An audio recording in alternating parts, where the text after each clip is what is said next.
ഹബീബ് ഞങ്ങളെ വെല്ലിപ്പ മുത്തുനബിയുടെ ഉമ്മ ആമിന ബീവി മറവിട്ട് കിടക്കുന്ന പുണ്യസ്ഥലത്താണ് ഞങ്ങളുള്ളത്. നീ ഞങ്ങളുടെ ജീവിതത്തിൽ നൽകിയ വലിയൊരു ഭാഗ്യമാണ്. വെല്ലിമ്മ ഇവിടെ കടന്നുകൊണ്ട് ഞങ്ങളെയൊക്കെ കാണുന്നു റബ്ബേ. ഇവിടുന്ന് പൊരുത്തപ്പെടുന്ന സ്വീകരിക്കുന്ന പേരമക്കളെ കൂട്ടത്തിൽ ഞങ്ങൾ നീ കൊടുക്കണം തമ്പുരാന്. ഞങ്ങളെ സ്നേഹിക്കുന്നവരെ ഞങ്ങളെ സഹായിക്കുന്നവരേക്കും നീ ബർക്കത്ത് ചെയ്യണം അല്ലാഹ്. പടച്ചോനെ മുത്തുനബിന്റെ ശഫാഅത്ത് നൽകണം അല്ലാഹ്. ആമിന ബീവി പൊരുത്തപ്പെടുന്നവരുടെ കൂട്ടത്തിൽ ഞങ്ങൾ നീ കൊടുക്കണം അല്ലാഹ്. മുത്തുനബിന്റെ ഉമ്മയാണ് 6-ാമത്തെ വയസ്സിൽ മുത്തുനബിയോട് യാത്ര പറഞ്ഞതാണ് ആമിന ബീവി. പടച്ചുറബ് എല്ലാ അംബിയാ മുർസലുകളും മുത്തുനബിന്റെ പ്രസവ സമയത്ത് ആമിന ബീവിന്റെ അടുക്കൽ വന്നിട്ടുണ്ട്.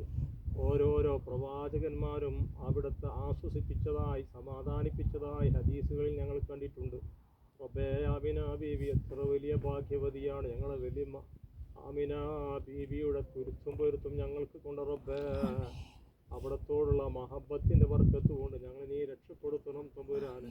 രണ്ട് ലോകത്തും വിജയിക്കുന്നവരിൽ ഞങ്ങൾ നീ കൊടുക്കണം അല്ലാഹ്. ഞങ്ങളെ ഭാര്യമാര്, ഞങ്ങളെ മക്കള്, ഞങ്ങളെ ശിഷ്യന്മാരൊക്കെ നീ പൊരുത്തപ്പെടുന്നവരും ഞങ്ങൾക്ക് സന്തോഷമുണ്ടാക്കുന്നവരുമാക്കണം റബ്ബേ. ടെൻഷനും വിഷമവും പ്രയാസവും ഉണ്ടാക്കുന്നവരാക്കല്ല അല്ലാഹ്. ഞങ്ങളെ ദാരിദ്ര്യം കൊണ്ട് നീ പരീക്ഷിക്കരുത് റബ്ബേ. രോഗങ്ങളെ കൊണ്ട് ബുദ്ധിമുട്ടാക്കരുത് റബ്ബേ. ടെൻഷനുള്ള ജീവിതം നൽകല്ല അല്ലാഹ്. സമാധാനമുള്ള സന്തോഷമുള്ള ജീവിതം നൽകണം തമ്പുരാന്. പടച്ചോനെ, ആമിന ബീവി ഞങ്ങളെ ഹബീബിന്റെ വല്ലുമ്മയാണ്. അവിടത്തോടുള്ള അടങ്ങാത്ത മഹബത്തും ബഹുമാനവുമാണ് ഞങ്ങളെ ഇവിടെ എത്തിച്ചത്. മരിക്കുമ്പം ഇവിടത്തെ ശഫാഅത്ത് ഞങ്ങൾക്ക് നൽകണം.